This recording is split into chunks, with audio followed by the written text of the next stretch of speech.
হে guys, আসসালামু আলাইকুম, welcome back to my daily blog. আশা করছি তোমরা সবাই ভালো আছো। আমি আলহামদুলিল্লাহ অনেক ভালো আছি।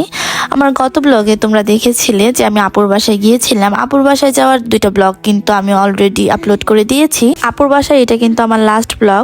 আমি আমার আগের ব্লগে আপনাদের দেখিয়েছিলাম আমি আমার ভাগ্নিকে কি গিফট করেছি। এই ব্লগে আপনারা দেখতে পাবেন আমার ভাগ্নি আরো কি কি গিফট পেলো। জন্মদিনের সব থেকে সুন্দর পার্ট মনে হয় গিফট আনবক্সিং করা। ও হ্যাঁ, ও কিন্তু সুন্দর একটা ড্রেসও গিফট পেয়েছিল। চলুন আপনাদের ড্রেসটা দেখিয়ে দেই। কি লাকি তাই না? মানে বার্থডেতে কেউ গিফট দেয় আর এটা আনবক্সিং করার যে মজাটা, এটা আমি জীবনেও পাই নাই। আপনারা কে কে এখনো বার্থডেতে গিফট পান অবশ্যই কমেন্ট করে জানাবেন। সব গিফট আনপ্যাক হয়ে যাওয়ার পর আমরা আবার চলে গিয়েছিলাম নানুর বাসায়। আমি আর আমার বড় আপু গিয়েছিলাম। আমার বোন তার পিচিটাকে রেখে আসছিল মেয়ের কাছে, আর আমি আমার পিচিটাকে রেখে এসেছিলাম আমার বোনের কাছে। দুইজন মা ভাবলাম যে আজকে নিজেদের টাইমও স্পেন্ড করবো, নানুকেও দেখে আসবো, তাই ওই দুইজনকে রেখে আসছি। আমার নানু অসুস্থ, আপনারা সবাই জানেন।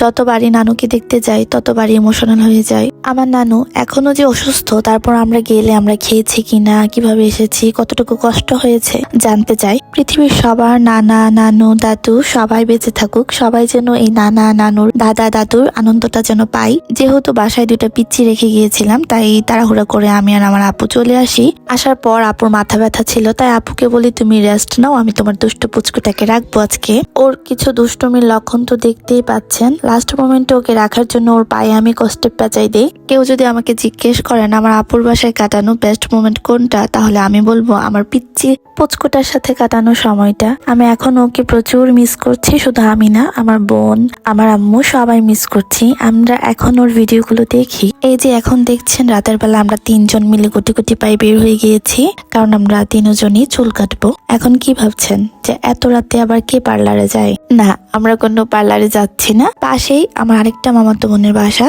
তো ওনার বাসায় চলে গিয়েছিলাম চুল কাটবো বলে।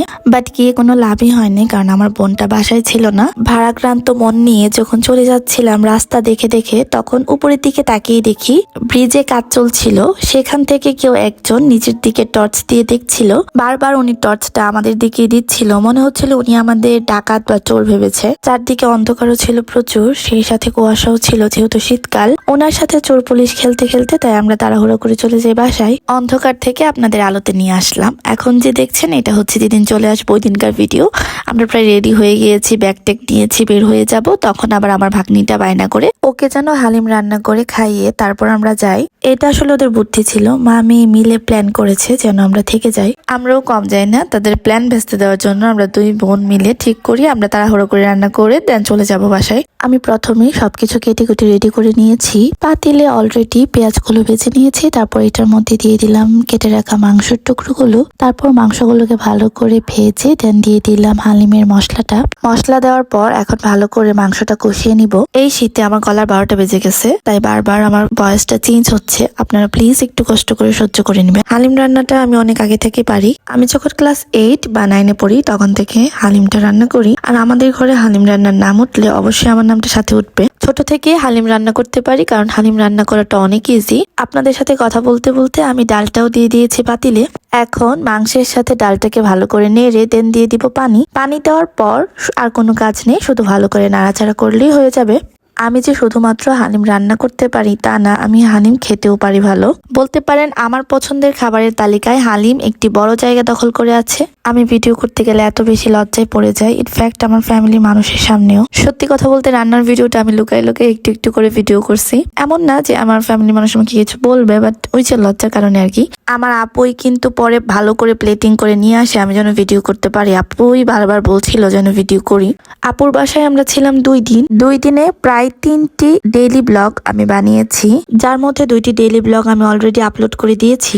দুটো ব্লগেরই লিংক ডিসক্রিপশন বক্সে দিয়ে দিব, আপনারা যারা যারা এখনো দেখেননি দেখে নেবেন। আপুরা কিন্তু অনেক প্ল্যান করেছে, রীতিমতো আমাদের ইমোশনাল ব্ল্যাকমেল করেছে যেন রাখতে পারে আরো একদিন, বাট আমরা আসলে থাকিনি, বিকজ আব্বু আম্মু খুব রাগারাগি করছিল যেন তাড়াতাড়ি চলে আসি। আমাদের রাখার জন্য অনেকক্ষণ জোরাজুরি করার পর আমার আপুর অবস্থা হয়েছে এরকম। আমার একটা পছন্দের গানের লাইন আছে, আমি কোনো আর চেষ্টার সীমানা রাখিনি সেম, তোমরা তোমরা আবার কেউ প্লিজ ভেবো না এতটা জঘন্যভাবে আমি তোমাদের গান শোনানোর চেষ্টা করেছি।